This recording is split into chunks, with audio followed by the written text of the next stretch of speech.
This deal drops just days after the most furious diplomatic row in NATO's 77-year history. Following President Trump's explosive comments claiming NATO allies stayed off the front lines in Afghanistan, the alliance is effectively paralyzed. World leaders aren't just angry, they are mobilizing. They aren't issuing a press release ban. They are executing a strategic ban. They are building a new economic circulatory system that bypasses Washington entirely. The narrative that NATO is broken isn't a prediction anymore. As of this morning, it is the operational reality. The United States is currently withdrawing from 66 international organizations. We have tariffs of 41% hitting our closest allies. And now the allies have hit back, not with war, but with ink. In this video, we are going deep. We will expose the exact terms of the EU-India deal signed today, the specific insults that caused the UK and Germany to turn their backs on the White House, and the terrifying economic reality of an isolated America in 2026. This is the story of how the West divorced the United States. To understand why Ursula von der Leyen and Narendra Modi are smiling in New Delhi today, we first have to understand why Keir Starmer and Boris Torius are seething in London and Berlin. The catalyst was not a policy paper. It was an insult. Last Thursday on Fox Business, President Trump made a claim that essentially rewrote the history of the war in Afghanistan. In a bid to justify his isolationist stance and his threats to leave NATO, he stated that America's allies, nations like the UK, Canada, Germany, and Poland, quote, stayed a little back, a little off the front lines, while American troops did the fighting. The diplomatic fallout was instantaneous and nuclear.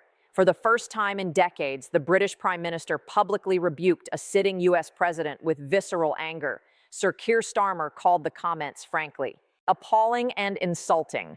Let's look at the data because the data is what triggered the fury. The United Kingdom lost 457 service personnel in Afghanistan. Canada lost 158. Germany lost 59. Denmark per capita suffered some of the heaviest casualties of the coalition. These weren't soldiers guarding the rear. They were in Helmand province. They were in Kandahar. They were dying in the same dust as American Marines. German Defense Minister Boris Pistorius didn't hold back. Breaking diplomatic protocol, he went on German public broadcaster ARD and demanded an apology. He said, "It is just not right and it is disrespectful to talk about the death of your allies in that way. To claim something else today is simply not true. This isn't just hurt feelings. This is the disintegration of trust." The Article 5 guarantee, the promise that an attack on one is an attack on all, relies entirely on the belief that the U.S. respects the sacrifice of its allies. When the President of the United States dismisses the blood spilled by British and German soldiers as staying back, he isn't just being rude. He is telling them that their alliance is worthless to him. And the reaction wasn't just words, it was a realization. Europe realized that the Trump storm wasn't weather they had to wait out. It was a climate change they had to adapt to. If the U.S. president doesn't value their blood, he certainly won't protect their borders. This realization accelerated everything. It turned the slow-moving negotiations with India into a frantic sprint. If NATO is broken and if the transatlantic trade bridge is burning under 25% steel tariffs and 15% auto tariffs, Europe needed a new partner. They looked east, and they found the world's most populous democracy waiting for them. So let's look at what happened today, January 27th, 2026. While Washington was arguing about tariffs, Brussels and New Delhi finalized a deal that has been in the works on and off for nearly 20 years. The European Commission calls it the mother of all deals, and the numbers back that up. This is not a minor adjustment. This is a total economic integration of the Eurasian Rim, excluding the United States. Here is the breakdown of the authentic data released this morning. The agreement creates a free trade zone of over 2 billion people. It eliminates tariffs on 96% of EU goods entering India. This is unprecedented. India has historically been one of the most protectionist economies in the world. They don't just open their doors, but for Europe, they kicked them down. Let's talk about cars. For decades, if you wanted to sell a German BMW or an Italian Lamborghini in India, you faced a tariff of 110%. That is a prohibitive tax that made European cars impossible to sell at scale. Under this deal, that tariff drops to 10%. This is a gold rush for the German auto industry. Volkswagen, Mercedes, BMW, who are currently being squeezed by Trump's tariffs in the U.S. market, they have effectively swapped the declining American consumer for the rising Indian middle class. It's not just cars, it's wine and spirits. Indian tariffs on wine were 150%. They are being slashed. Machinery tariffs of 44% gone, chemicals tariffs of 22% gone, pharmaceuticals gone. In return, India gets tariff-free access for 99% of its exports to the EU. Textiles, leather, jewelry, sectors that employ millions of Indians now have a direct tax-free pipeline to Paris, Berlin, and Rome. The timing is not a coincidence. Just as Indian exporters are facing Trump's new reciprocal tariffs of 25% to 40%, the European door swings wide open. Just as European manufacturers face a 15% wall in the US, the Indian door swings wide open. This is a classic pincer movement.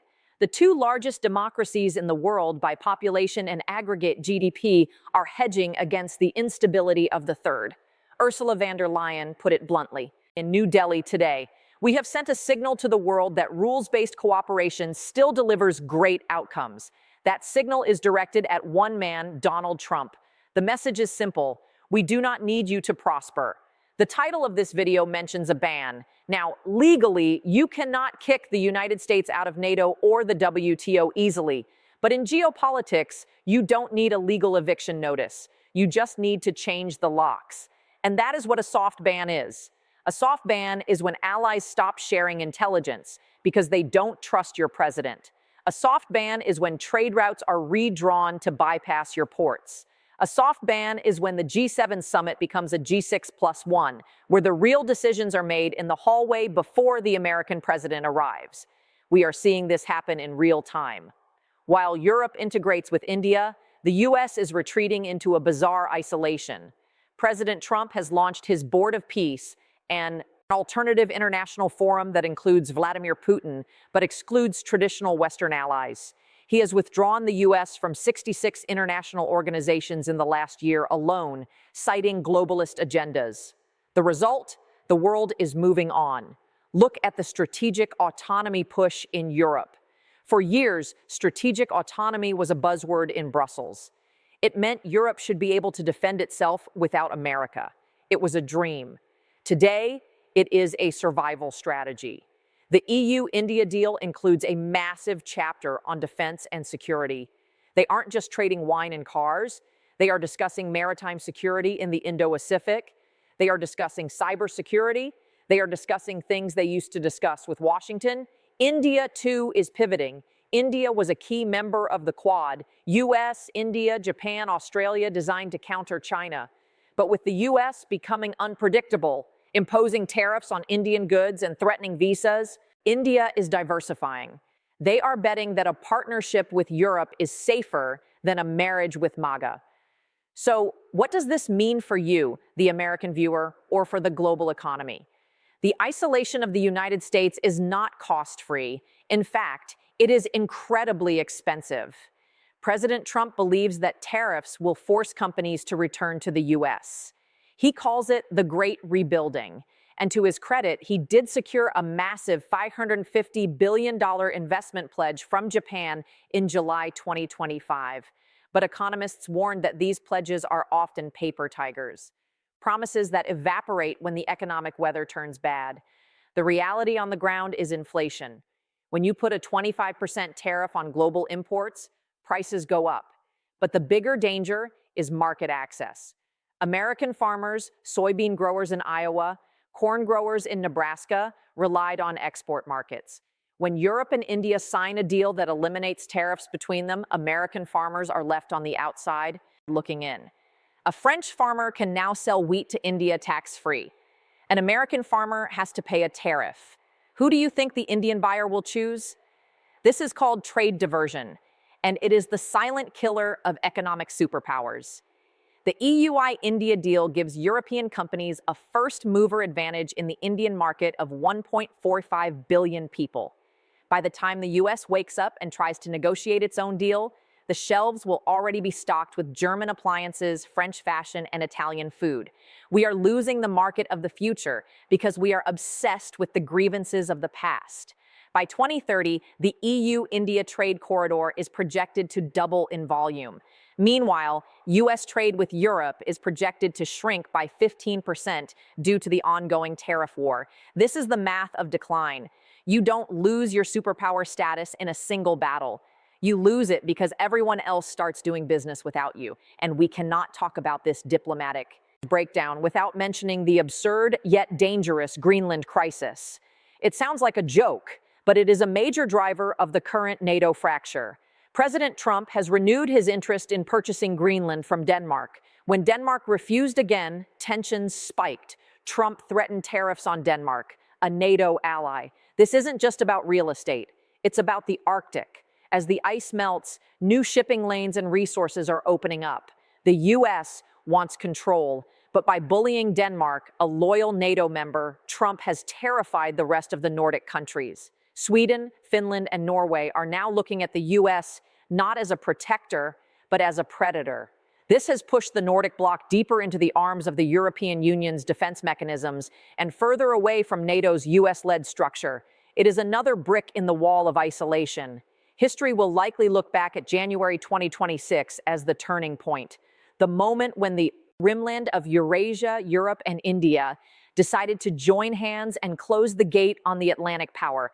Donald Trump promised to put America first, and in a way, he has succeeded. America is now alone, first in isolation, first in tariffs, but last in the room where the future is being written. The ban isn't official. There is no piece of paper expelling the US from NATO. But when your allies build a new world economy that excludes you, when they sign the biggest deals in history without you, when they demand apologies for your insults to their fallen soldiers, you have to ask yourself, did we leave them or did they leave us? The EU-India deal is signed. The ink is dry. The tariffs are up. The walls are high.